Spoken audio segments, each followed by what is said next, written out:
এই দেশের জনগণের জন্য যেটা প্রয়োজন সেটা এই একটি কথা বলতে সুনির্দিষ্ট করেছে। আজকে এই সরকার সংস্কার করতে করতে মুখে ফেরা হয়ে গেল, কিন্তু সংস্কার কি হলো এটা কিন্তু আমি এখনো দেখিনি। আমার বাজারে আসে না কি সংস্কার হয়েছে, আপনার বাজারে আসছে না জানি না। আপনারা দেখবেন আপনাদের সামনে যে পোস্টার আছে, এই পোস্টারের মধ্যে 11 দফার মধ্যে আছে প্রশাসনিক সংস্কার কমিশন। এইটা কিন্তু 2.5 বছর আগে আমাদের নেতা তারেক রহমান করেছে। আজকে এই সরকার এর উপরে কাজ করছে। তো আমাদের 31 দফা যদি এই সরকার নিয়ে কাজ করা শুরু করতে, তাহলে কোনো অবস্থাতেই সংস্কার করে মুখে ফেলা যুক্ত হতো না। প্রিয় ভাইরা, আজকে যারা সংস্কার করার জন্য নেমেছেন, মাঠে সংস্কার করছেন, সবাই যারা যারা সংস্কার করতে অত্যন্ত জ্ঞানী, গুণী, বুদ্ধিমান, আমরা সবাই সম্মান করি। কিন্তু সম্মানের সঙ্গে এটাও বলতে চাই যে আপনাদের সঙ্গে তো এই দেশের মাটি এবং মানুষের কোন সম্পর্ক ছিল না। আপনার হঠাৎ করে কি করে বুঝবেন এই দেশের মানুষ কি চায়? কি করে বুঝবেন এই দেশের মানুষের মরার কথা? কি করে বুঝবেন 17 বছর আমরা যে রাস্তায় আন্দোলন করেছি, 17 বছর আমাদের আপনারা কিভাবে অনুভব করছেন? সুতরাং আমাদের মনের ব্যথা কষ্ট আপনার কখনো বুঝতে পারবেন না। তাই সংস্কার করে সময় নষ্ট করবেন না। যথাসম্ভব শীঘ্রই নির্বাচনটা দেন। এই দেশের মানুষের যে একটা মানসিক অস্থিরতা কাজ করতেছে, এটা আপনার বুঝেন না? মানসিকভাবে দেশে মানুষ অস্থির হয়ে আছে। কি হতে যাচ্ছে? নির্বাচন হবে না হবে না? আমাদের অনেক ভাইয়েরা আছেন ঢাকায়, যারা ইউটিউবে অনেক কথা বলেন, ইউটিউবার অনেক কথা মাঝে মাঝে আমার নজরে পড়ে। তাদের মনে হয় নির্বাচনের কথা শুনলেই মাথাটা খারাপ হয়ে যায়। কিছু কিছু রাজনৈতিক দল আছে নির্বাচন শুনলেই মাথা খারাপ হয়ে যায়, কারণ ওরা কখন নির্বাচন করবেও না, করেও না।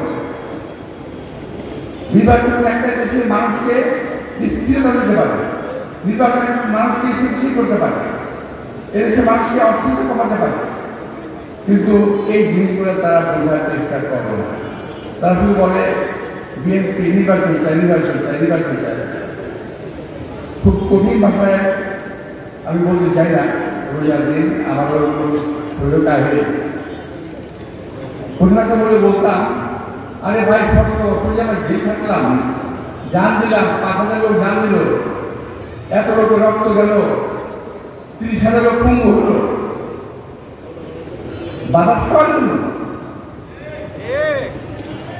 নির্বাচনের জন্য, কথা বলার জন্য, অধিকারের জন্য। এখন নির্বাচন বলে মাথা হয়ে যায়। আরে ভাই, আমি যদি ছেড়েও দিই, চ্যালেঞ্জ করে বলতে পারি নির্বাচন ছাড়াই সরকার ক্ষমতা ফিরে থাকতে পারে। এই সরকার বলুক নির্বাচনের দরকার নাই, আমরাই ক্ষমতা থাকবো, দেখি বুকে পাড়া আসবে না। নির্বাচন যখন বিক্রি হবে, তাহলে কেন তাড়াতাড়ি নয়? হ্যাঁ, ভয় আছে, কিছু কিছু রাজনৈতিক দলের ভয় আছে, নতুন রাজনৈতিক দলের ভয় আছে, অনেক পুরনো রাজনৈতিক দলের ভয় আছে, তারা নির্বাচনে ক্ষমতায় যেতে পারবে না। আর আমরা তো বারবার বলেছি নির্বাচন হলে আমাদেরকে মাঠে থাকতে হবে।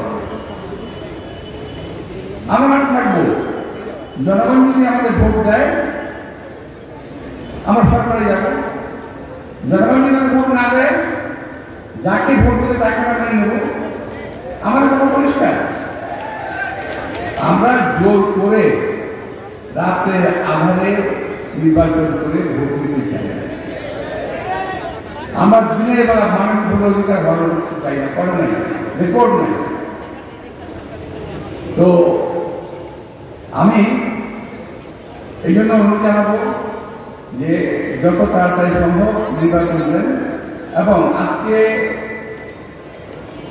আমি দুদিন যাবো, আমাকে অনেকে বলে ভাই নির্বাচিত হবে, নির্বাচিত হবে।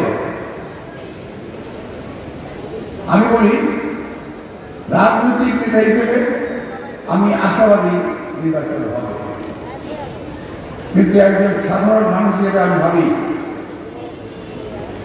অনেকেই নির্বাচনকে বানচাল করার চেষ্টা করছে। অবশ্যই এই সরকার হোক কিংবা অন্য সরকার হোক কিংবা অন্য হোক, আমরা কিন্তু যুদ্ধ করতে করতে এখানে এসেছি। আমাদেরকে আমরা কিন্তু বাতাসে ভেসে কচুরি কাটার মতো এই আজকে অবস্থানে আছি না। যেই আসবে, যেই ফ্যাসিস্ট সরকার আসবে, যেই সরকারি ফ্যাসিস্ট হবে, তাকেও আমরা ছাড় দিয়ে কথা বলবো না। আমি আপনাদের সঙ্গে এখানে যারা আছেন, আমাদের এসএমপি যারা আছেন, তাদের অনেকের বাচ্চাদের সঙ্গে আমি আলোচনা করেছি। আল্লাহ আমাকে বাঁচিয়ে রেখেছেন এ পর্যন্ত। আমি এখন থেকে আছি, আমি অনেক দেখেছি, আর বেশি কিছু দেখতে চাই না। আমি দেখতে চাই এই দেশের মানুষ একটা ভোট দেবে, দেখতে চাই আমি নিজে আমার ভোটটা শান্তি মতো দিতে পেরেছি।